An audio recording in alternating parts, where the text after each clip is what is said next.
우리 오늘은 교회 설립 16회가 되는 그런 날입니다. 우리 교회를 시작할 때 계신 분도 계시겠지만 중간에 오신 분도 계셨을 것이라고 생각이 됩니다. 16년이라는 시간이 결코 짧은 시간이 아닙니다. 저도 미래를 교회 언제 왔는가 가만히 생각해 보니까 오늘이 딱 만 12년 되는 날입니다. 제가 4월 첫째 주에 왔거든요.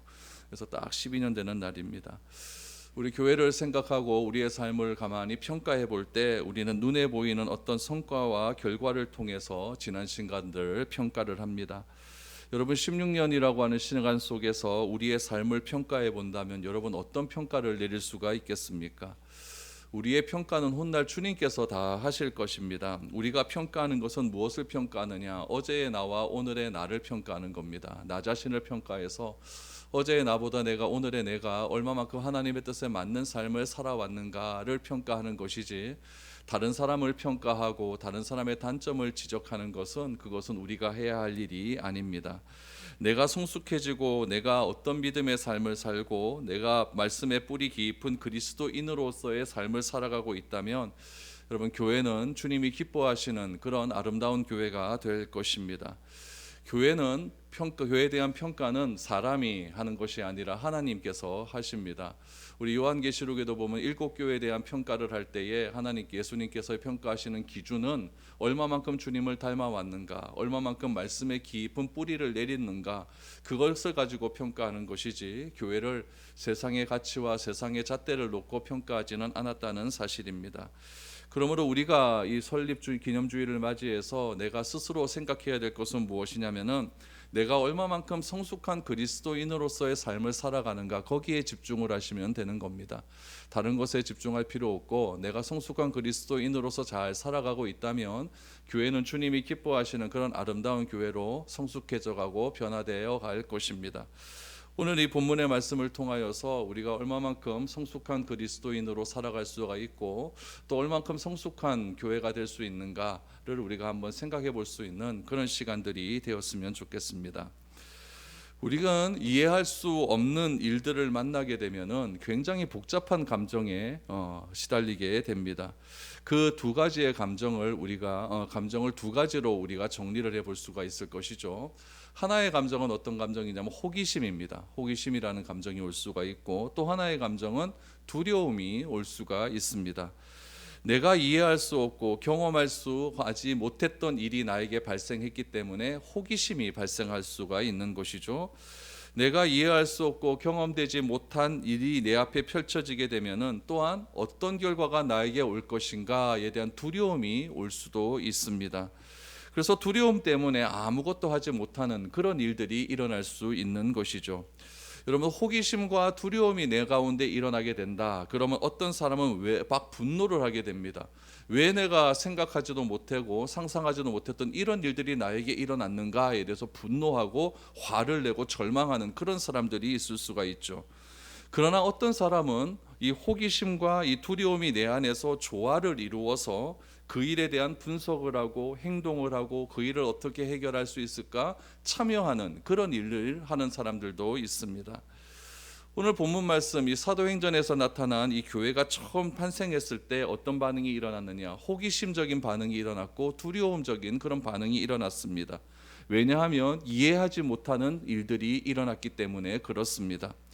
율법을 배우지 못했던 사도들이 나가서 복음을 증거했더니 3,000명이 회개하고 5,000명이 교회로 돌아오는 일들이 일어났습니다.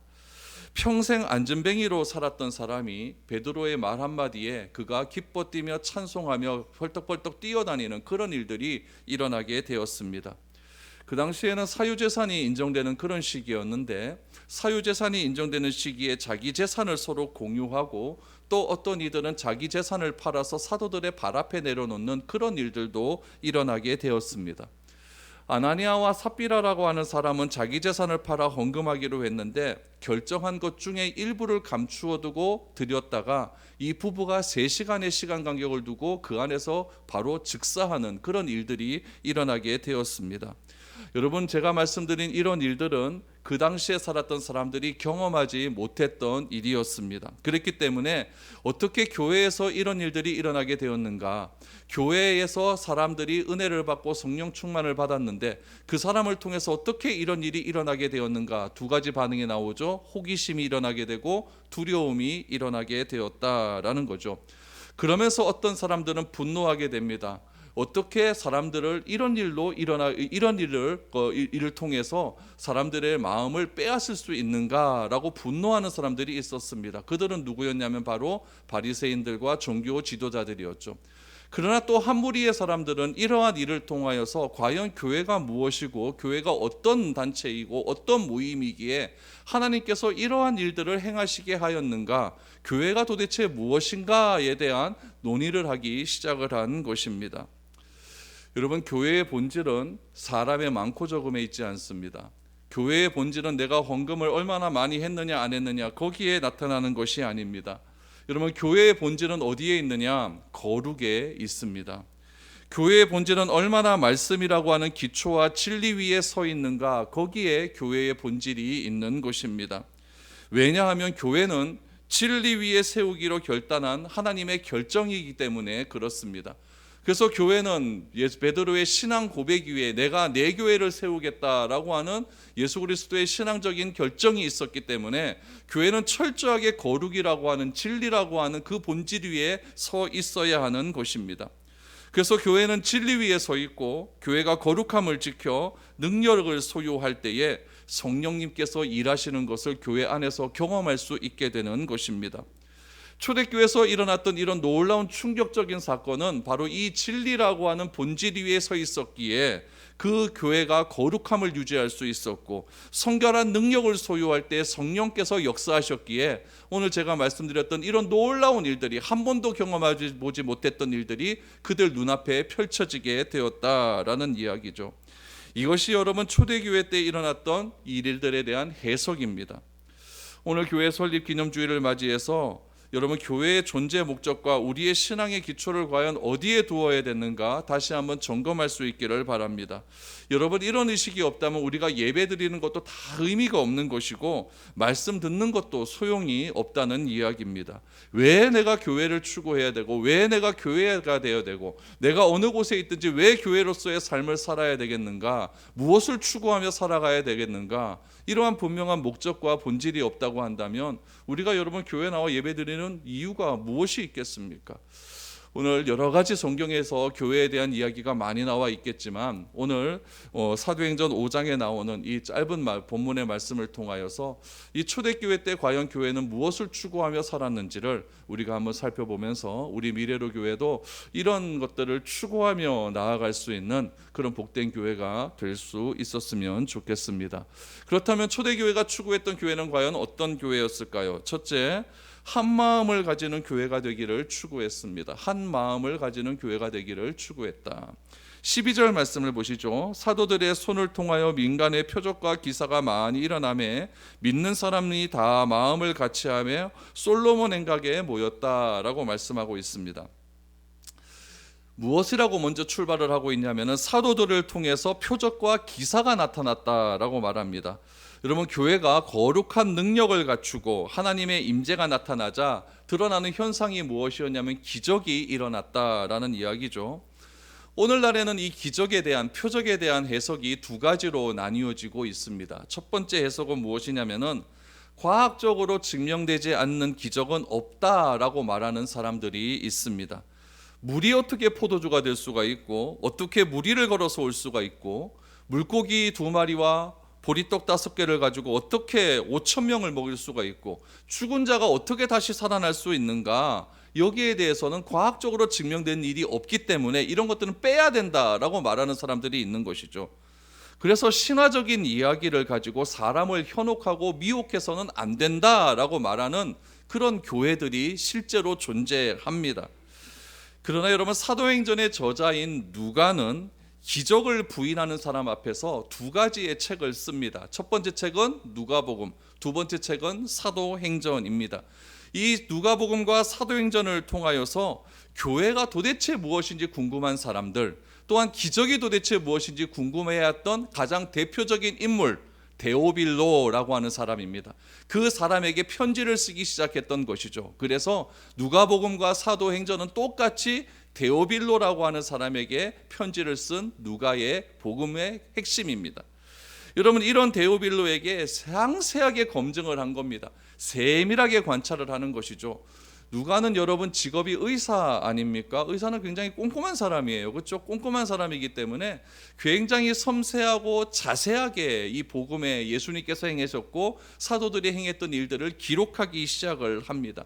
그래서 그들에게 기적이 없다고 말하는 사람들, 교회가 도대체 무엇인지 모르는 사람들에게 교회가 무엇이고 기적이 왜 필요했는가를 설명했다는 이야기죠. 그럼에도 기적이 존재하지 않는다라고 말하는 사람은 있다 없다? 있다는 이야기입니다. 또 다른 한편에서는 어떤 사람들이 있냐면은 기적만을 바라보는 사람이 있습니다. 기적만을 바라보고 기적이 일어나야 하나님을 믿을 수 있다라고 말하는 사람도 있습니다. 여러분, 이러한 생각은 굉장히 위험한 생각입니다.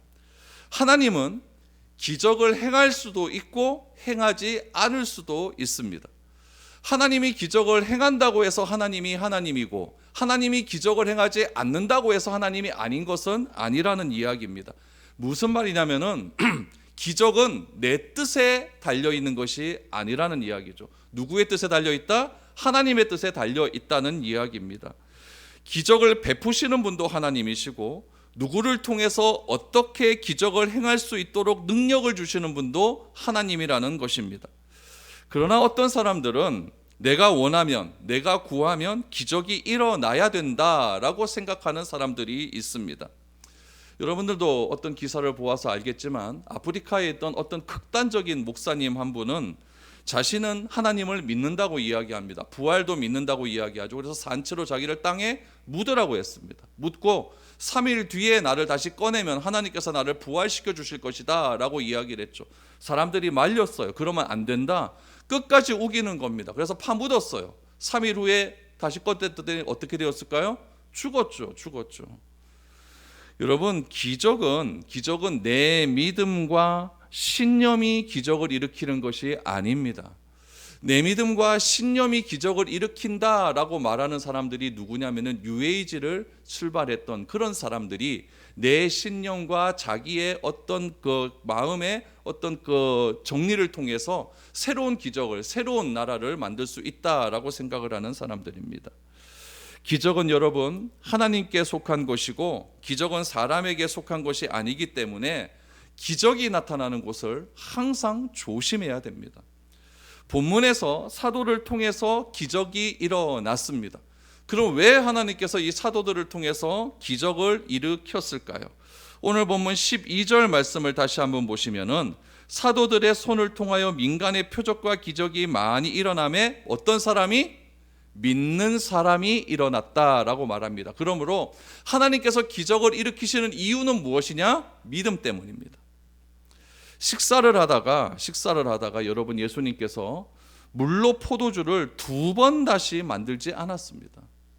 밥 먹다가 여러분 포도주 맛없으면은 물 좀 갖고 와. 짠 하고 포도주 좋은 거 마시면 그만 아닙니까? 근데 예수님은 2번 다시 포도주를 가지고 여러분 물을 가지고 포도주를 만들지 않았습니다. 제자들과 마지막 식사할 때도 여러분 마지막 만찬하면 얼마나 그때 좋은 음식 많이 나왔겠습니까? 그때도 여러분 극상품 포도주 갖다 놓고 마시면 얼마나 분위기가 더 좋을까요? 그러나 예수님은 그 자리에서도 포도주를 만들지 않으셨습니다. 주님은 배가 없다고 물 위를 시시때때로 걸어다니지 않았습니다. 주님은 언제나 기적을 베풀 수 있지만 그렇게 하지 않으셨습니다. 주님이 기적을 베푸실 때는 우리의 믿음 때문입니다. 믿음이 있는 사람에게는 여러분 기적이 잘 일어나질 않습니다. 그래서 여러분들에게 기적이 안 일어나는 겁니다. 기적이 안 일어나는 것에 감사하시기를 바랍니다. 왜 내가 기적이 안 일어난다고요? 나에게는 뭐가 있기 때문에? 믿음이 있으니까 기적이 안 일어나는 거예요. 주님은 베풀 수도 있고 베풀지 않을 수도 있고 말씀으로 족할 수도 있고 침묵으로도 족하실 수 있는 분입니다. 많은 사람이 이야기할 때 침묵보다 더 강한 능력을 행할 수 있는 것이 어디에 있겠습니까? 하나님께서는 구약의 말라기 시대부터 시작해서 세례 요한이 다시 나타날 때까지 약 400년 동안 한 말씀도 하지 않으셨습니다. 하나님은 이처럼 400년 동안 말 한마디도 하지 않으시고 그렇게 계실 때도 있는 분이라는 이야기죠. 초대교회 때 이런 일이 일어난 것은 믿음을 더욱더 강조하기 위해서 예수님은 사도들을 통하여서 그렇게 기적을 일으키셨습니다. 초대교회 사람들은 사도들이 행한 기적 때문에 믿음이 일어나게 되었고, 그 믿음 이후에 어떤 일이 일어나게 되었습니까? 마음을 같이하게 되었다라고 말을 합니다. 여러분, 기적을 통해 믿음이 자라나게 되고 그 결과로 무엇이 나타나느냐? 한 마음을 가지게 되었다라고 말합니다. 여러분, 교회에서 나타난 최고의 기적이 무엇인지 아십니까? 한 마음을 가지게 되는 겁니다. 나라와 교회와 가정과 모든 모임의 문제는 무엇입니까? 하나 되지 못한 것에 있습니다. 그러나 하나가 되게 하실 수 있는 분은 오직 하나님밖에 없는 것입니다. 하나님을 믿는 믿음 위에 우리가 무엇을 가지고 하나가 될 수 있겠습니까? 성령이 내 마음 가운데 오시고 그 성령이 내 마음 속에 임재하면 우리는 하나가 될 수 있습니다. 무엇으로 하나가 됩니까? 예수 그리스도의 십자가와 부활의 능력이 나를 죄와 어둠에서 건져내 주셨다. 이거 여러분 다 믿지 않습니까? 이 믿음으로 하나가 될 수 있다는 이야기입니다.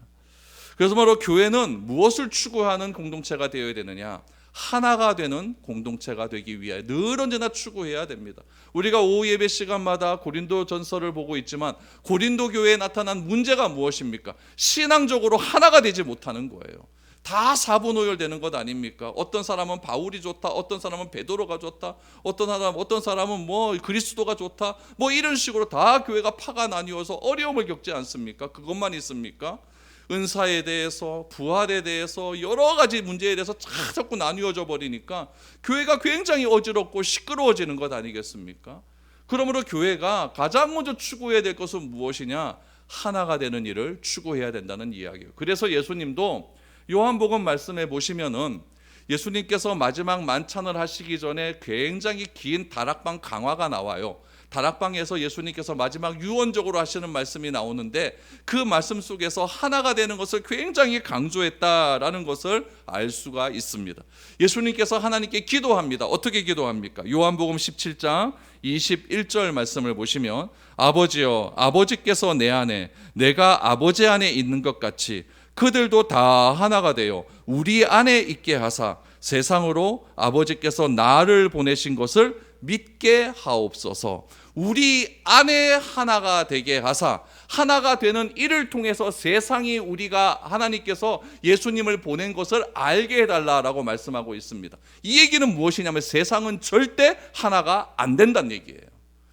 그러나 하나님께서 보내신 예수 그리스도를 통해서만 하나가 될 수 있다. 어디에서? 교회라고 하는 모임을 통해서 하나가 될 수 있다는 거죠. 세상이 교회를 볼 때 왜 쟤네들은 하나가 되느냐? 왜 쟤네들은 그때 한 믿음 갖고 한 신앙을 가지고 서로 사랑한다는 그런 마음을 가지고 하나가 될 수가 있느냐? 그것을 바라보며 세상이 예수님을 알게 해달라고 그렇게 하나님께 기도를 하고 있는 겁니다. 왜 믿음을 가져야 됩니까? 왜 우리가 기도해야 됩니까? 왜 우리가 예배해야 됩니까? 뭘 위해서? 하나 되기 위해서. 하나 되는 마음으로 교회가 확장되기를 소망하고 있는 겁니다. 그럴 때 오늘 본문 13절 말씀해 보니까 그 나머지는 감히 그들과 상종하는 사람이 없으나 백성이 칭송하더라 라고 말합니다. 여기서 말하는 그 나머지는 누구일까요? 사도들을 제외한 나머지들입니다. 유대인들을 이야기하는 거죠. 예수를 모르는 사람들을 이야기하는 거예요. 유대인은 교회에서 믿음으로 하나 된 그들의 모임 속에 참여한 사람들이 아니었습니다. 왜냐하면 그들은 뭐 하나님 하나가 되는 것이 무엇인지도 모르고 성령의 충만함도 받지 않았기 때문에 굳이 교회의 모임에 참여할 필요성을 못 느끼는 그런 사람들이었죠. 그러나 여러분, 오히려 그들이 예수님을 몰랐던 그들이 무엇을 가지고 교회 사람들을 칭송합니까? 그들이 하나가 된 것을 가지고 칭송하더라. 상종하는 사람들이 없었지만은 백성이 칭송하더라. 무엇을 보고요? 예수님을 믿고 하나 된 사람들을 보이고 그렇게 칭송하는 일들이 일어나게 되었다라는 이야기입니다. 그럼 여러분, 단순히 하나가 된 것, 그것은 무엇을 의미할까요? 바로 교회에 모인 사람들이 변화가 되었다는 것을 의미합니다. 여러분, 예수님을 믿기 전에, 교회에 나오기 전에는 하나 된다고 하는 그 말 자체를 부인했습니다. 그러나 내가 성령의 충만을 받고 예수가 그리스도라는 사실이 믿어지기 시작한 그 순간부터 교회 사람들과 하나가 되기를 시작하는 거예요. 사람이 변화가 되었다는 이야기죠. 여러분, 교회가 가져야 할 가장 큰 모습은 무엇이냐? 변화를 이야기하는 거예요. 바라기는, 저는 우리 미래로 교회도 변화할 수 있는 교회가 되기를 원합니다. 많은 사람들이 어렵고 힘든 그런 지경에 왔다가 이 교회에 와서 말씀을 듣고 기도하면서 하나 되는 교회의 모습을 통하여서 변화되는 능력을 체험될 때에 여러분, 교회가 칭찬을 받을 수 있게 된다라는 이야기죠. 그러므로 칭찬 듣는 교회의 본질적인 모습은 무엇이냐? 하나가 되는 겁니다. 어떻게 하나가 됩니까? 믿음으로 여러분, 변화되는 모습으로 하나가 될 수 있었다라는 이야기죠. 초대교회 때 있었던 이 교회는 하나 되기를 추구했고 늘 언제나 주님께 나와서 모여서 솔로몬 행각은 뭐냐면은, 성전에 가면 여러분 기둥들이 막 이렇게 있어요. 기둥들이 있고 그 위에 천막을, 이게 지붕을 덮여놨거든요. 그 지붕 덮인 곳을 솔로몬 행각이라고 해요. 그 솔로몬 행각 밑에 모여서 늘 언제나 하나님의 말씀을 들었거든요. 여러분 뭐 땡빛에 있으니까 막 햇빛이 막 쬐고 그러니까 솔로몬 성전, 솔로몬 행각에 모여서 그늘진 데 모여서 하나님의 말씀을 듣고 또 교회에 와서 기도하면서 서로 하나 되는 마음을 그렇게 가졌다라는 이야기죠. 저도 날마다 우리 미래로 교회가 하나 되는 교회, 하나를 잘 추구할 수 있는 그런 교회가 되었으면 좋겠습니다. 두 번째는 무엇입니까? 예수를 믿고 변화되는 것을 추구하는 교회다. 예수 믿고 변화되는 것을 추구하는 교회다. 14절 말씀을 보죠. 믿고 주께 나오는 자가 더 많으니 남녀의 큰 무리더라 라고 말합니다. 여러분, 믿고 주께 나오는 자가 많아졌다라고 이야기를 하죠. 그럼 여러분, 여기서 말하는 이 믿음이라는 것은 도대체 무엇을 관한 믿음일까요? 이 믿음이 여러분 사도행전 3장에서 나옵니다. 사도행전 3장 12절 말씀을 보시죠. 베드로가 안진뱅이를 일으켰더니 주변의 사람들이 난리가 났습니다. 그때 베드로가 그 주변에 모인 사람들에게 이렇게 이야기를 합니다. 베드로가 이것을 보고 백성에게 말하되, 이스라엘 사람들아, 이 일을 왜 놀랍게 여기느냐? 우리 개인의 권능과 경건으로 이 사람을 걷게 한 것처럼 왜 우리를 주목하느냐라고 말을 하고 있죠. 여러분, 기적이 일어나자 베드로와 요한을 주목하기 시작하는 거예요. 어떻게 저 사람에게 저런 능력이 나타날 수가 있느냐? 그러면서 그 사람을 막 주목하기 시작하는 것 아니죠. 와, 대단하다. 저 사람 도대체 누구냐? 막 이런 일들이 일어나게 되는 거예요. 그때 베드로가 얘기하죠. 왜 우리를 보느냐? 이런 일이 일어난 것은 유대인들보다 우리가 경건하기 때문이 아니다라고 이야기를 하는 것이죠. 12절 다시 보죠. 우리의 개인의 권능과 경건으로 이 사람을 걷게 한 것처럼 왜 우리를 주목하느냐라고 말을 합니다. 내가 더 경건해서, 내가 더 뛰어나서 이런 일이 일어난 것이 아니라는 이야기입니다. 그러면서 이 일에 대한 결과를 무엇이라고 이야기하느냐? 사도행전 3장 16절 말씀해 보니까 이렇게 나와요. 그 이름을 믿음으로 이 이름이 너희가 보고 아는 이 사람을 성하게 하였나니 예수로 말미암아 난 믿음이 너희 모든 사람 앞에서 이같이 완전히 낫게 하였느니라 라고 말합니다. 어떤 믿음 때문에 이 사건이 일어났습니까?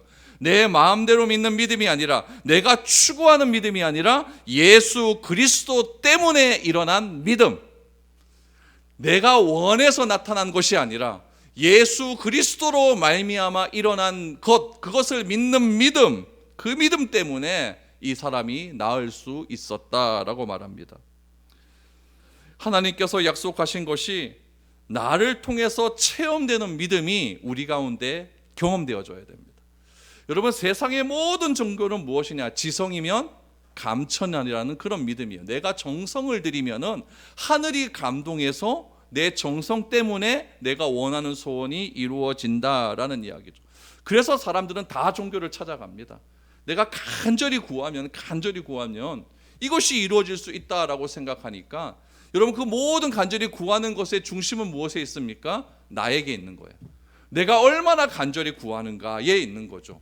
그러나 베드로는 무엇이라고 이야기합니까? 나는 너희들보다 경건하지도 않다. 나는 내가 이 일을 추구해서 하는 것도 아니다. 예수 그리스도로 말미암아 나타난 이 믿음이 이 사람을 낫게 하였다라고 말합니다. 누가 중심입니까? 예수님이 중심입니다. 여러분 오늘 본문에서 나타난 14절에 믿고 주께 나오는 자는 누구를 믿었다는 이야기입니까? 예수님을 믿었다는 이야기예요. 예수님을 믿었다는 이야기죠. 초대교회는 예수 그리스도로 말미암아 믿음을 소유했고 그 믿음을 통해서 교회 안에서 변화되는 사람들이 많아지게 되자 칭송받는 교회가 되었습니다. 그러자 주께 나오는 자가 더 많아졌고 남녀의 큰 무리가 교회로 오게 되었다라는 이야기죠. 여러분 이 순서를 잘 보셔야 돼요. 잘 보셔야 돼요. 우리가 기도할 때 하나님 일꾼 보내주십시오, 사람 보내주십시오 라고 기도하지 않습니까? 기도합니까 안 합니까? 기도해요. 그러나 여러분 사람 보내달라는 것보다 더 우선되는 기도는 무엇입니까? 내가 예수를 믿는 믿음으로 변화되는 게 먼저입니다. 내가 변화되지 않은데 어떻게 사람이 올 수가 있겠습니까? 저는 오늘부터 이런 기도가 여러분들의 기도 가운데 더욱더 충만해질 수 있기를 바랍니다. 저도 사람 많이 왔으면 좋겠어요. 꽉 찼으면 좋겠어요. 그런데 그것보다 우선돼야 되는 게 성경에서 먼저 나오는데요. 그게 뭡니까? 내가 믿고 변화되는 겁니다. 내 삶이 변화되는 겁니다. 내가 예수 그리스도를 믿는 믿음으로 변화되지 않는 이상 여러분 이런 일은 일어날 수가 없는 겁니다. 수만 명의 사람이 모인다 할지라도 변화된 사람이 없다면 여러분 그 모임은 참된 교회의 모임이 아닙니다. 작은 수가 모인 교회에 변화된 사람이 없다면 그것 또한 여러분 참된 교회가 아닙니다. 그러므로 교회는 세상이 판단하는 숫자로 가치가 판단되는 것이 아니라 얼마나 예수 믿고 변화된 사람들이 많아지느냐, 거기에 진정한 교회가 나타날 수 있다라는 이야기죠. 그런데 중요한 것은 무엇이냐면 여러분 믿고 주께 나왔다, 이 말이 중요한 거예요. 믿고 누구께 나왔다? 주께 나왔다는 말이 중요한 거예요. 여러분 목사 보고 교회 나온 것이 아니라는 이야기예요. 사람 보고 교회 나오는 거 그것도 별로 바람직한 것이 아닙니다. 진짜는 누구 보고? 예수님 보고 나오는 것이 중요하다는 거예요. 교회는 무엇이냐? 주님을 바라보고 나오는 사람의 모임입니다. 여러분 사람 보고 나오면요 다 실족합니다.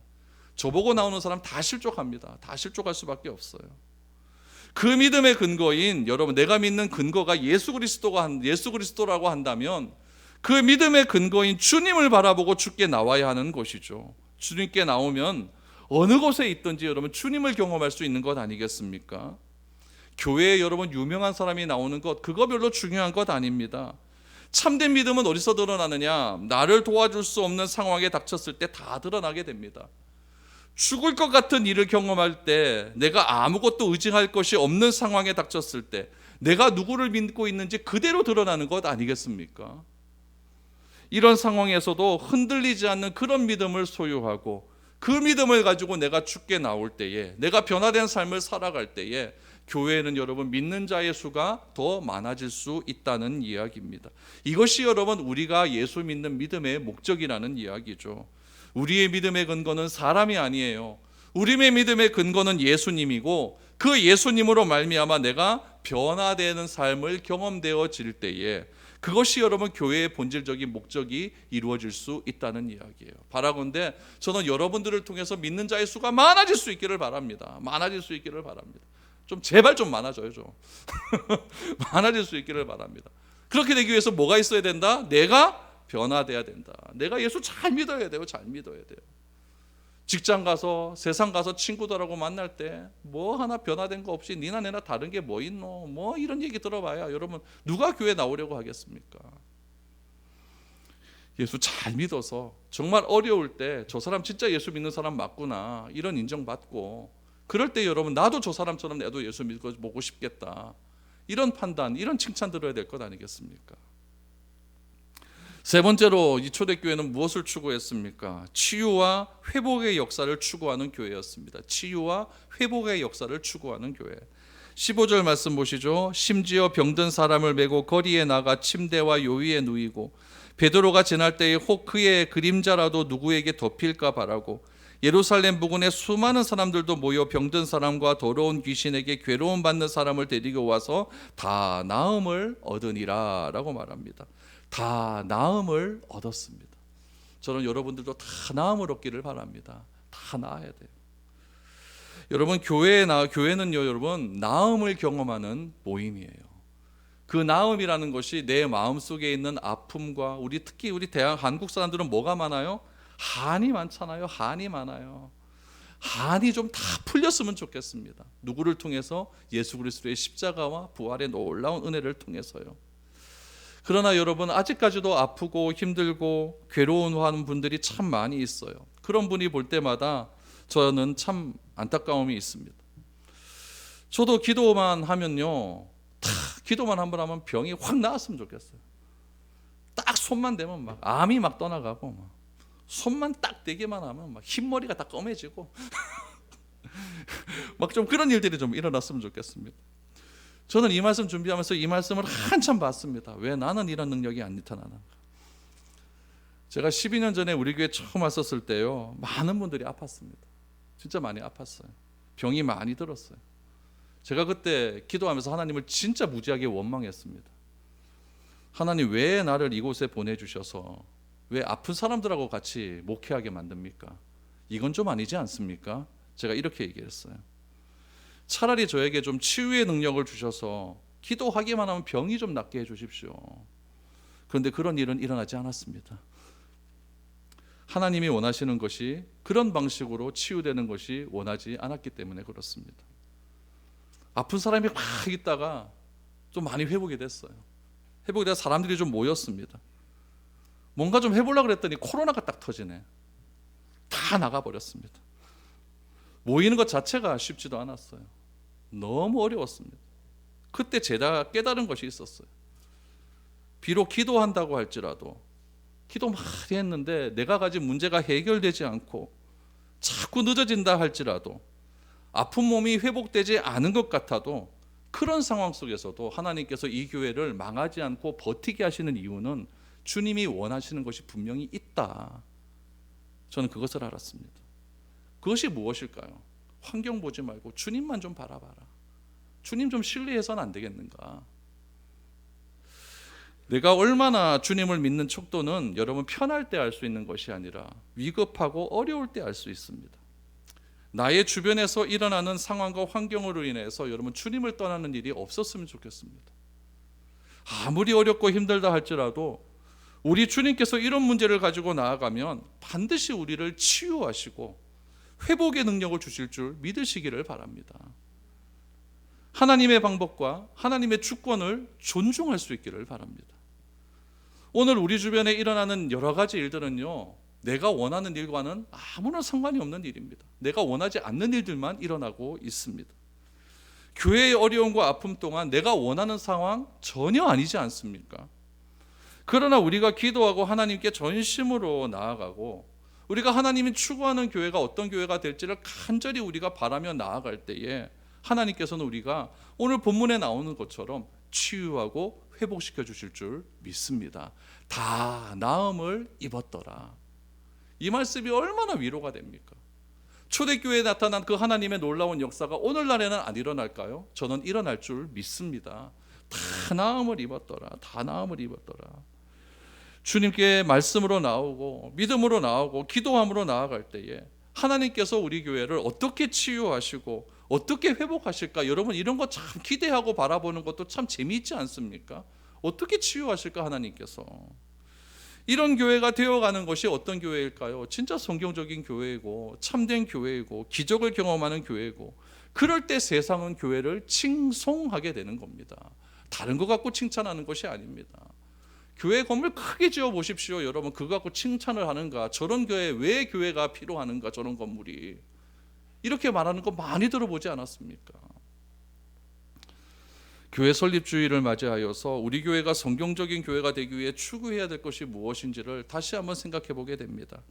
여러분 교회가 하나 될 수 있기를 추구할 수 있기를 바랍니다. 예수를 믿는 믿음으로 말미암아 내가 변화되는 삶을 살 수 있도록 여러분 그렇게 기도하십시오. 치유와 회복을 추구할 수 있는 그런 교회, 그런 내가 될 수 있기를 바라시기를 바랍니다. 저도 치유받고 회복받아야 됩니다. 여러분도 치유받고 회복받아야 됩니다. 지금도 많은 교회가 무너지고 있습니다. 코로나 때 여러분 우리 한국에 여러분 교회가 여러분 4,000개, 5,000개가 무너졌다는 통계가 나왔어요. 얼마나 많은 교회가 무너졌습니까? 그 많은 교회가 무너졌는데 우리 교회는 버텼습니다. 이렇게 버티게 하신 하나님 얼마나 감사합니까? 그렇게 버텨나가면서 16년을 여러분 버틸게 하신 그 분명한 이유가 있다라는 이야기죠. 시찰에 가서 교회 목사님들한테 이야기를 들으면 너네 교회는 진짜 희한하다 이렇게 얘기를 해요. 진짜 희한하다. 왜 그래 버텼노? 안 밀렸나? 이케요. 안 밀렸나? 한 번도 안 밀렸다 우리는. 여러분 하나님의 은혜이고 하나님께서 행하시는 일이라는 이야기죠. 여러분 그런 믿음을 가지시고 오늘 말씀을 잘 기억하셔서 오늘 세 가지 말씀드린 이 말씀을 추구할 수 있는 그런 아름다운 교회가 될 수 있기를 바랍니다. 그래서 우리 미래로 교회를 통해서 이 지역에 많은 사람들이 칭찬할 수 있고 많은 사람들을 주의 품으로 돌아오게 하는 그런 위대한 교회가 될 수 있도록 우리 모두가 힘쓰고 애쓰고 기도할 수 있는 저와 여러분들이 될 수 있기를 축복드립니다.